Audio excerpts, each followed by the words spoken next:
Hola amigos, amigas, bienvenidos a Tecnosfera. En ciencia abundan los descubrimientos en los que el azar juega un papel importante. Descubrimientos como el de la penicilina, en el que la sagacidad del Dr. Fleming siguió a la contaminación de uno de sus cultivos bacterianos con hongos Penicillium. Pero ojo, esos descubrimientos no son en absoluto exclusivos del pasado remoto ni de la ciencia médica. Hay descubrimientos mucho más recientes y en cualquier área de la ciencia, incluso las más modernas. Por ejemplo, el inesperado descubrimiento del que muchos consideran el primer nanomaterial de nuestra historia, el fullereno o C60, que a su vez dio pie al descubrimiento de nuevos nanomateriales de forma serendípica. ¿Quieres saber cuáles fueron? Sígueme y te lo cuento.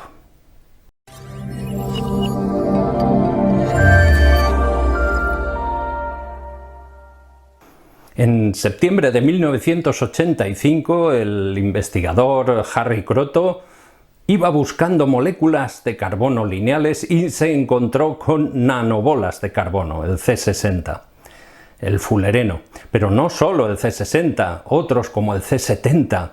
Eso despertó la imaginación de muchos científicos que llegaron a pensar hasta dónde podemos llegar encontrando fullerenos. ¿Qué otras nanobolas de carbono están esperando ser descubiertas?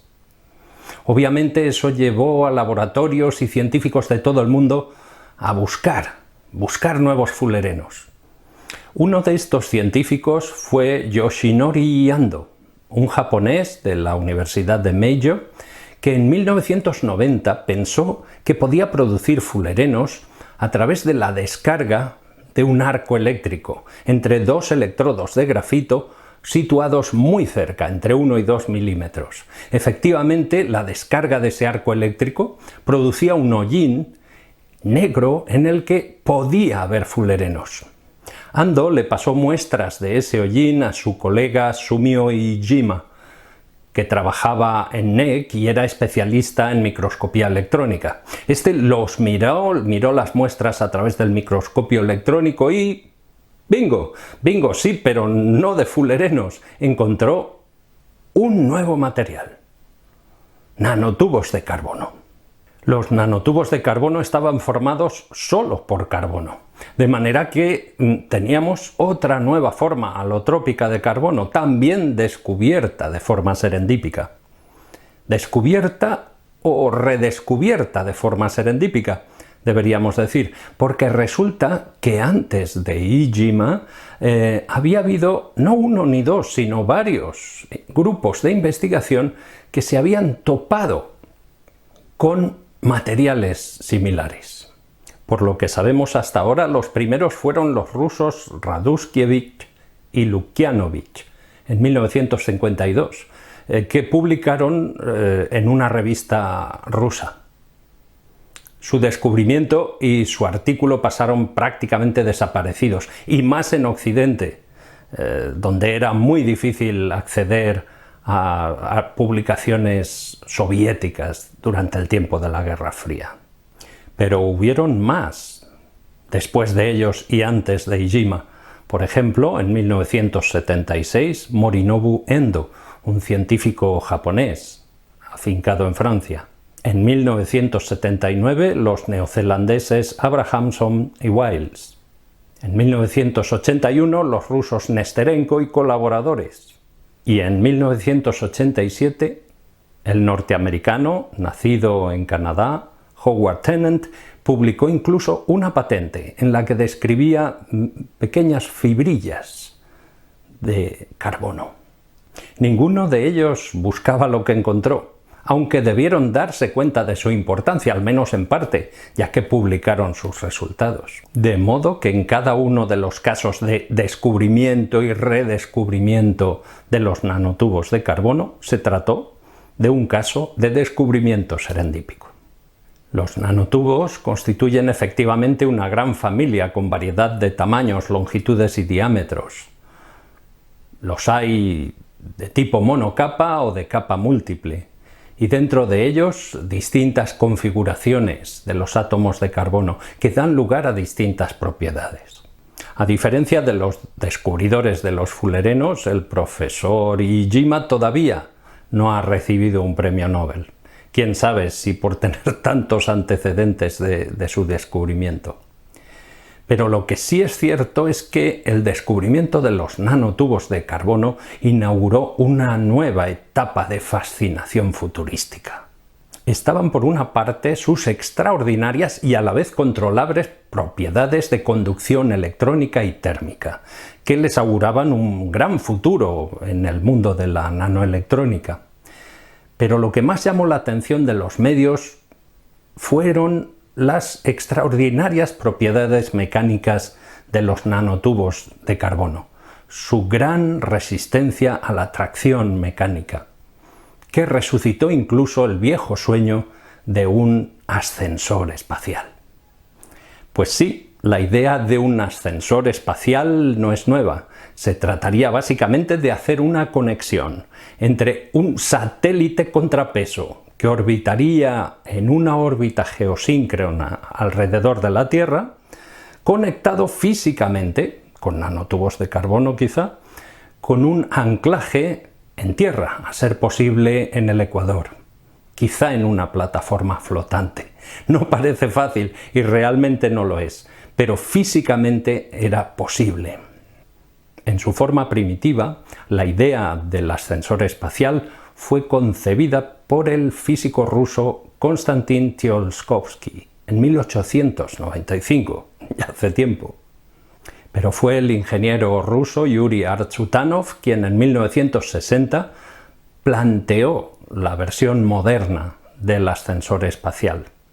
Lo publicó en ruso en un artículo en el diario Komsomolskaya Pravda, que se podría traducir algo así como al cosmos en tren eléctrico.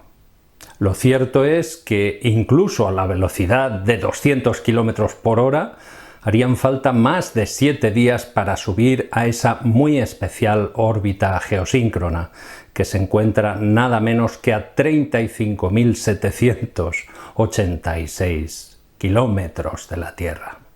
Más de 35.000 kilómetros cuando, por comparación, podemos pensar que la Estación Espacial Internacional está a solo 400 kilómetros de la superficie terrestre. Por otra parte, está claro que un ascensor espacial sería un gran logro tecnológico.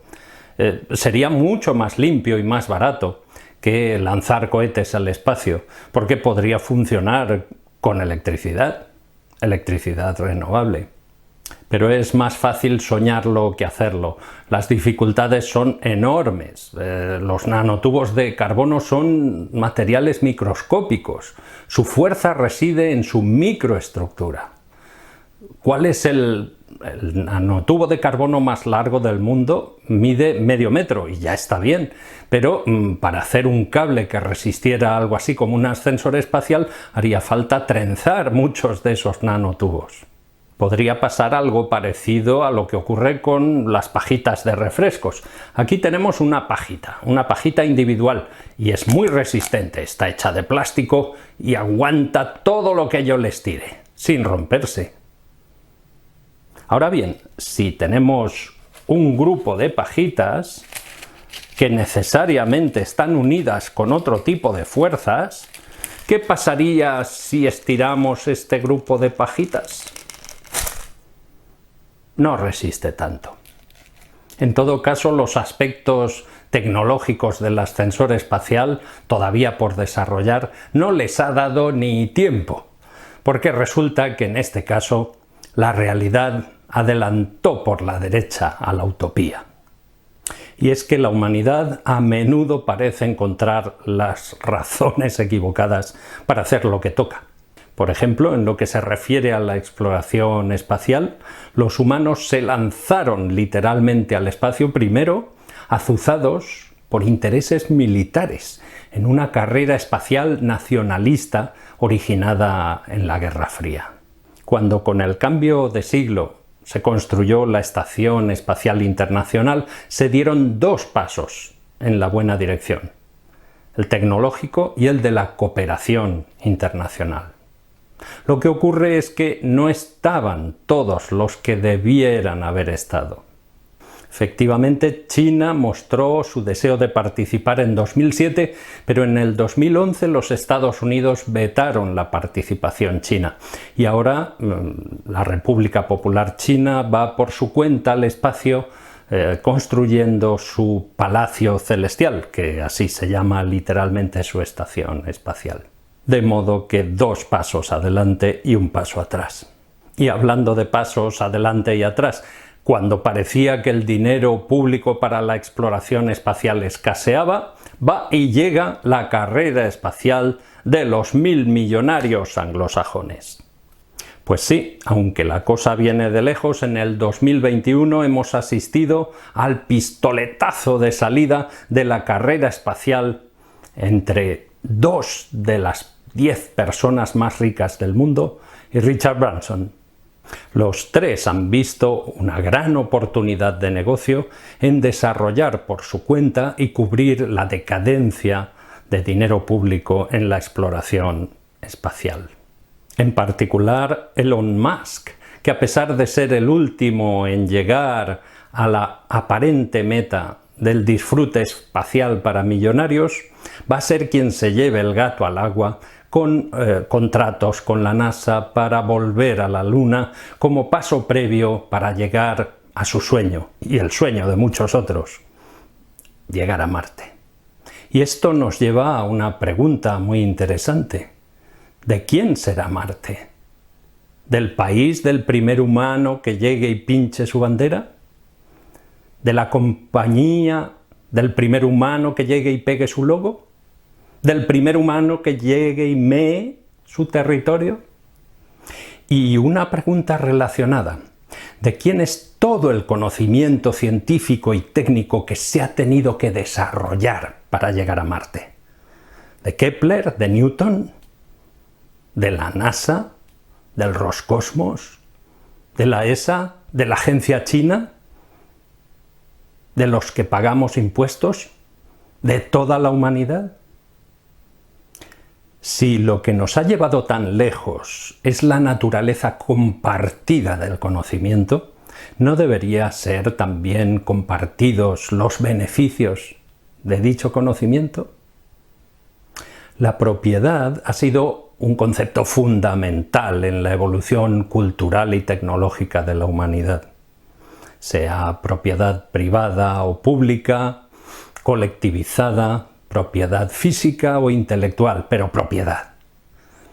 A ver, yo sigo queriendo que mi casa siga siendo mía, pero en lo que se refiere a bienes globales, intangibles, como el conocimiento, quizá ha llegado el momento del usufructo.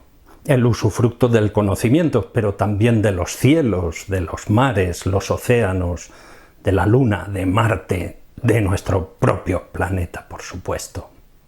Y si el concepto de usufructo no es idóneo, pues inventemos una nueva palabra, un nuevo orden jurídico. Después de todo, si nuestra especie favorita ha llegado a ser capaz de retocar su genoma biológico, también debe ser capaz de poder retocar su genoma social, ¿no? Seguimos hablando. Hasta pronto.